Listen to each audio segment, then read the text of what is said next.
한 아세안 정상회의가 어제 이틀간 일정을 모두 끝내고 폐막했습니다.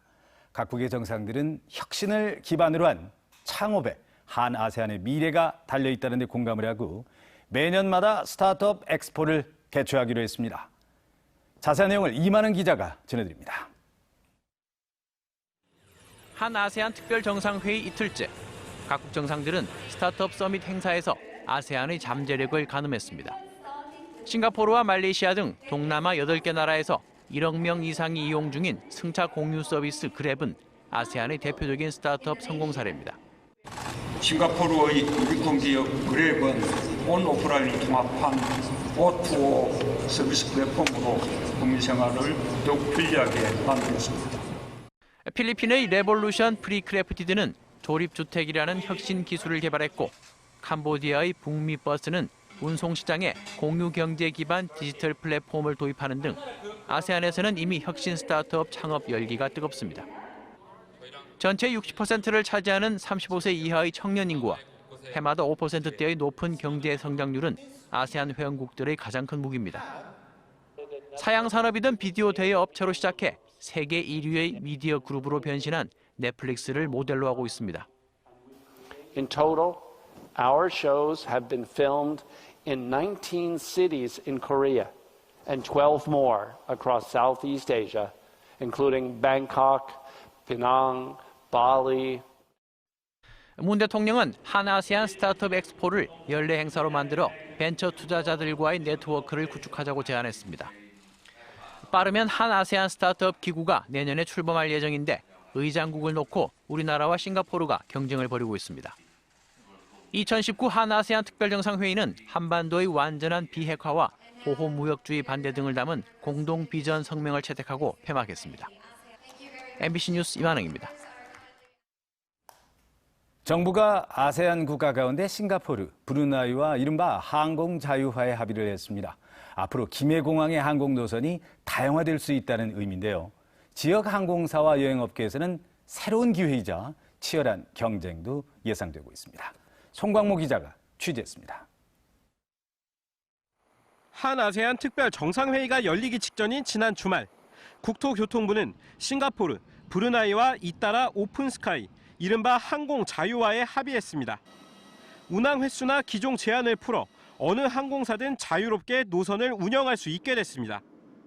싱가포르와 브루나이를 오가는 항공편은 각각 주 4회와 주 5회로 제한됐던 상황.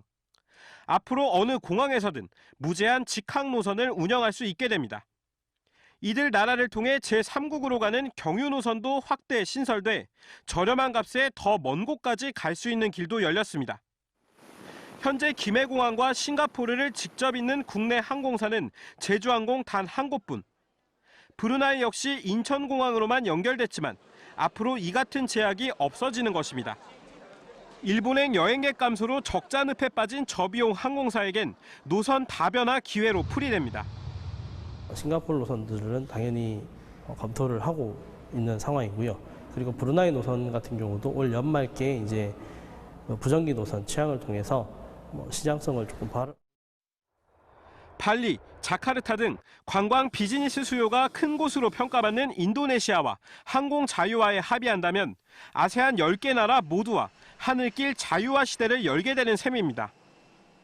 한 7, 8월부터 해서 이제 계속 논의가 되고 있어요. 공급력 증대나 노선 자유화, 항공 자유화 쪽에 논의를 했을 텐데 그쪽 나라도 준비가 돼 있어야 돼요.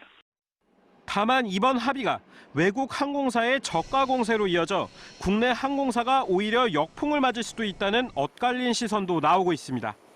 MBC 뉴스 송광모입니다. 필리핀과 우리나라가 수산 분야 교류 협력을 위한 양해각서 MOU를 체결했습니다. 윌리엄 달 필리핀 농업부 장관과 문성혁 해양수산부 장관은 어제 오후 기장군 국립수산과학원에서 수산양식 과학기술 교류와 수산물 판매 투자 증진을 위한 양해각서를 체결했습니다. 필리핀의 어업 생산량은 연간 189만 톤으로 세계 12위 수준이며 우리나라는 필리핀에서 56억 원 규모의 어항 복구 사업과 22억 원 규모의 친환경 양식 사업 등 각종 공적 개발 원조 사업을 진행하고 있습니다.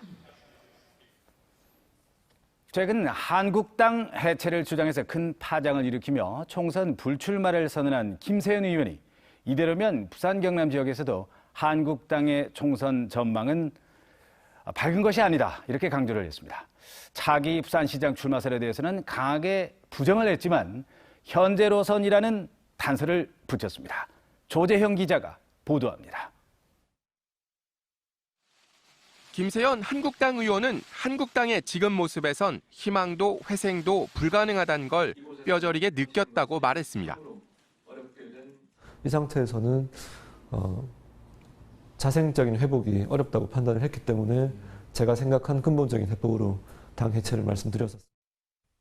당 해체를 통해 마련된 빈 공간에 새로운 이들이 나서야 한다는 겁니다. 모두 비켜주는 것이 맞다고 생각합니다. 빈 공간이 생기면 훌륭한 분들이 많이 그 자리를 채울 수 있을 것이라고 저는 믿습니다. 현역 의원 절반 이상을 교체하겠다는 당 쇄신책엔 기대보다 우려가 앞섭니다. 양적 기준을 충족시킨다고 해서 질적 향상을 담보할 수 있다고 생각하지는 않습니다. 이대로면 PK 지역에서도 한국당의 총선 전망은 밝지 않다고 강조했습니다. PK 지역에서의 자유한국당 지지율이 조국 사태가 한창 정점에 달했을 때 비해서 다시 원상복구되고 있는 흐름을 보고 있습니다. 그래서 아마 그렇게 안이한 전망을 하는 것은 대단히 위험한 상황이 올 수 있습니다. 차기 부산시장 출마설에 대해선 자신의 불출마 선언을 폄훼하는 거라며 일축했지만 현재로선이라는 단서를 달아 여지를 남겼습니다. 20대 국회 임기 마지막 날까지 현재 맡고 있는 직무에서 최선을 다하겠다는 것이었고요.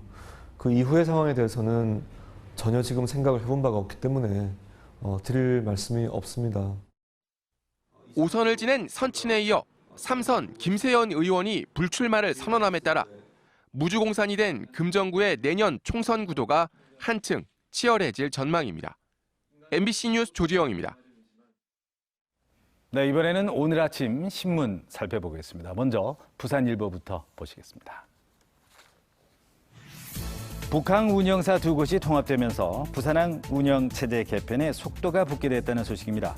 신선대 간만부두를 운영하는 부산항 터미널 주식회사와 신간만부두를 운영하는 동부산 컨테이너 터미널이 서로 합병 계약을 맺으면서 새롭게 탄생하는 항만 운영사가 부산항의 신항 운영권을 따낼 가능성이 커졌다고 신문은 분석했습니다. 부산항은 소규모 선석을 여러 업체가 운영을 하면서 경쟁력이 떨어진다는 지적을 받아왔습니다. 사회면 기사입니다. 동구 초량동 정발장군 동상 앞에 세워진 항일거리 현판을 둘러싸고 구청과 시민단체 사이의 갈등이 예상된다는 기사입니다. 항일거리 현판의 자진 철거 기한을 하루 앞두고 있는 상황에서 아베규탄, 부산시민행동 등 시민단체들이 현판 철거에 반대 입장을 고수하고 있는 한편 동구청은 현판이 철거되지 않으면 행정 대집행에 들어갈 것이라고 밝혀 갈등이 고조되고 있다는 내용입니다. 네, 국제신문입니다. 교육당국이 고액 불법 사교육에 대한 대대적인 단속을 예고했다는 내용이 사회면 톱에 실렸습니다. 부산시 교육청이 교육부 지침에 맞춰 고액 교습비를 받는 입시 학원들을 대상으로 집중 단속을 벌이겠다고 밝혔지만 단속 기준도 마련되지 않은 상황에서 단속의 실효성이 떨어질 가능성이 크다고 신문은 지적했습니다. 마지막으로 구면 기사 하나 더 보겠습니다. 홍콩 시위를 지지하는 대자보를 두고 부산대학교에서 한국 학생과 중국인 유학생 간의 갈등이 커지고 있다는 소식입니다. 부산대학교 학생단체가 교내 게시판에 붙인 홍콩 시위를 응원하는 레넌벽 대자보가 훼손된 상태로 발견된 가운데 한중 학생들이 서로 비판을 하는 내용의 글을 잇따라 게시판에 붙이는 등 긴장감이 커지고 있다는 내용입니다. 지금까지 아침 신문 읽기였습니다.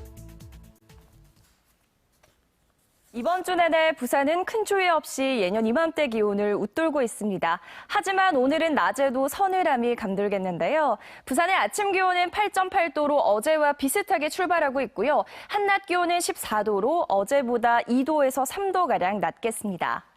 위성 영상입니다. 현재 전국에 구름이 많이 지나고 있고요. 오늘 남해안은 오후에 빗방울이 떨어질 수 있겠습니다. 낮에는 서쪽 지방의 하늘이 점차 맑아지겠지만 동해안은 낮에도 구름이 많이 지날 것으로 예상됩니다. 이어서 자세한 지역별 기온 살펴보겠습니다. 오늘 아침 공기는 어제보다 차가운 곳이 많습니다. 한낮 기온은 부산과 양산이 14도, 울산과 거제가 13도로 어제와 비슷하거나 1도에서 3도가량 낮겠습니다. 현재 대부분 해상에 풍랑 예비특보가 내려진 가운데 최고 3m의 높은 물결이 일겠고요. 모레까지 남해안은 천문조의 영향으로 바닷물의 높이가 높겠습니다. 내일은 대체로 흐린 가운데 동쪽 해안가를 중심으로 비가 오겠습니다. 12월의 첫날인 일요일에도 또 한 차례 비 소식이 있겠는데요. 이 비가 그친 뒤로는 추위가 찾아올 걸로 전망됩니다. 날씨였습니다.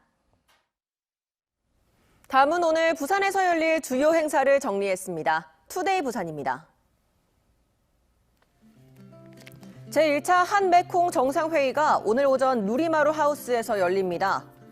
이번 정상회의는 지난 2011년 이후 장관급으로 이뤄져 온 한메콩 협력이 정상급으로 격상된 이후 처음으로 열리는 회의입니다. 아세안 가운데 고속 성장으로 주목받고 있는 메콩강 유역 국가들과 협력을 강화하는 토대를 마련할 것으로 기대됩니다. 메콩강 유역 국가는 캄보디아와 라오스, 미얀마, 태국, 베트남 등 5개 나라입니다. 2019 부산 청년 페스티벌 청년 정책 토론회가 오늘 오후 3시 KNN 타워에서 열립니다.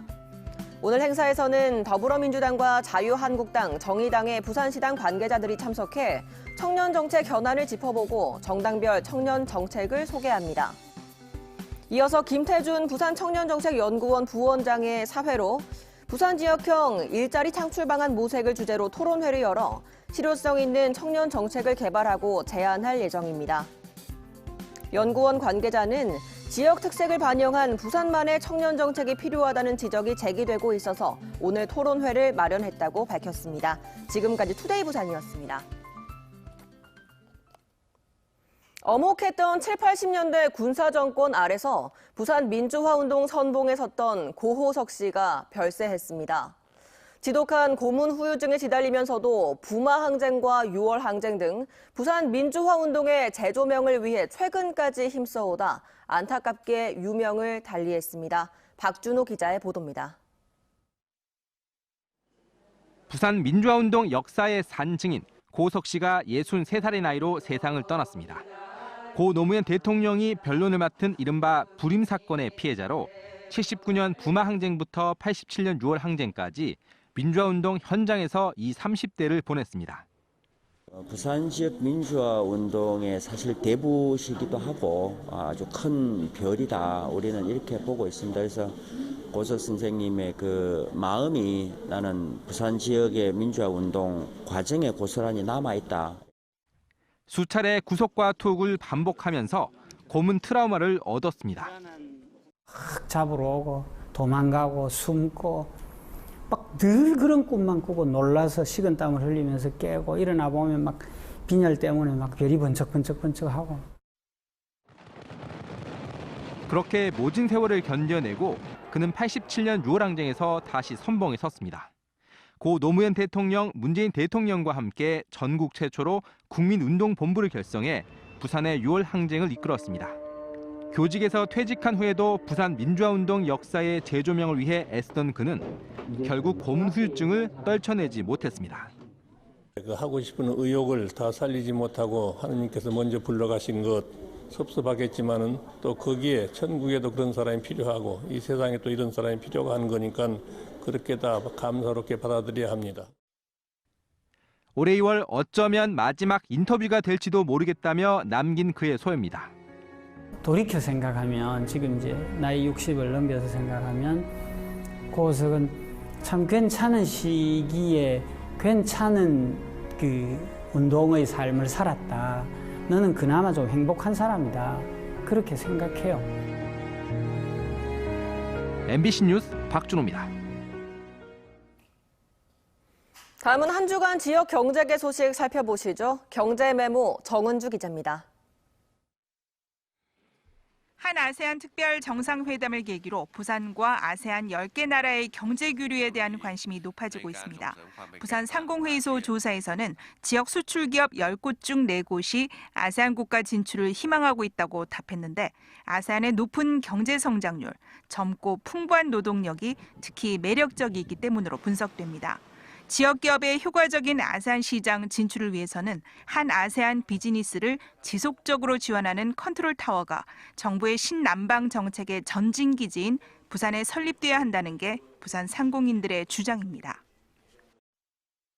조정 대상 지역 해제 이후 과열이다. 저평가된 이후 정상화 과정이다. 부산 부동산 시장에 대한 해석이 분분한 가운데 지역별 온도차도 차츰 뚜렷해지고 있습니다. 우선 조정 대상 지역 해제 이후 부산의 아파트값은 2017년 9월 이후 2년 2개월 동안 지속됐던 하락세를 멈추고 3주 연속 상승세를 보이고 있습니다.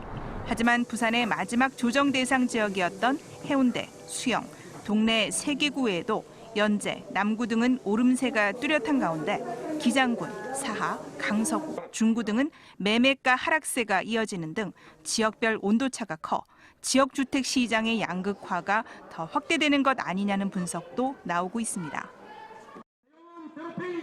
부산시 지역화폐 우선 협상 대상자 선정과 관련한 소상공인들의 반발이 이어지고 있습니다.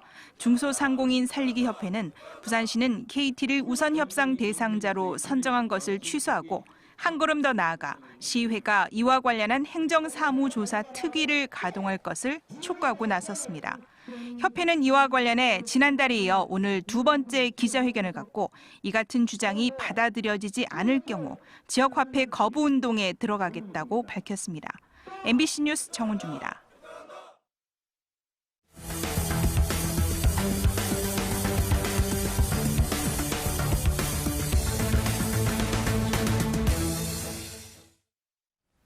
한아세안 특별정상회의가 열리고 있던 백스코 부근에서 톨게이트 노조가 경찰과 마찰을 빚어 한 명이 연행됐습니다.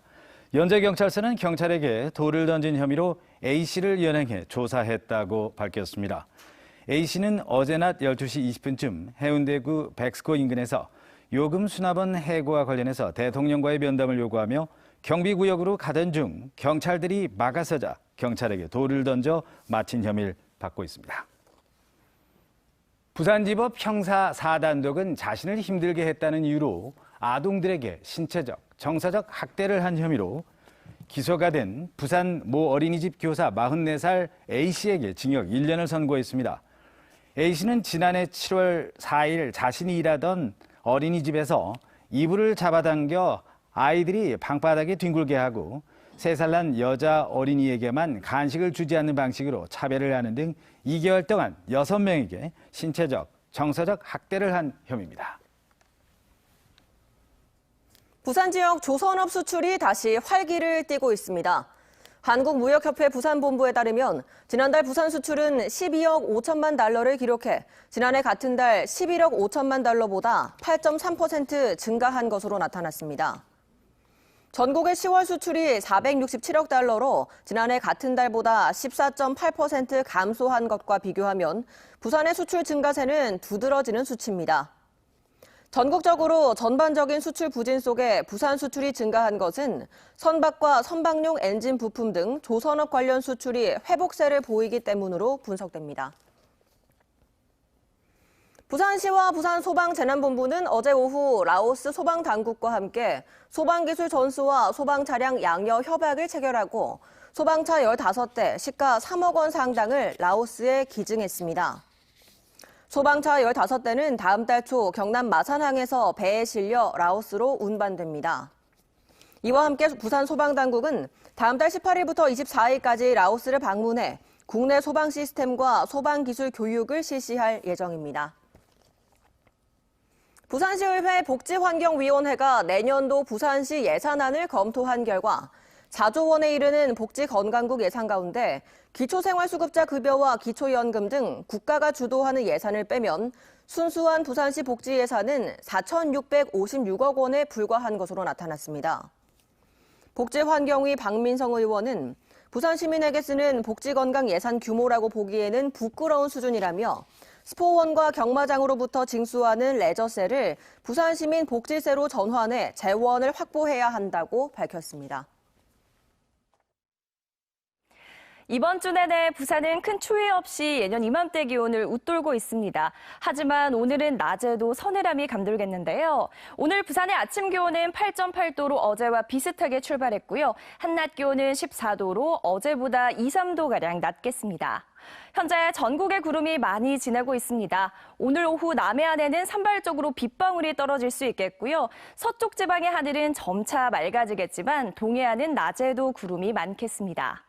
내일은 대체로 흐린 가운데 동쪽 해안가를 중심으로 비가 오겠습니다. 12월의 첫날인 일요일에도 또 한 차례 비 소식이 있겠는데요. 이 비가 그친 뒤로는 추위가 찾아올 걸로 전망됩니다. 날씨였습니다.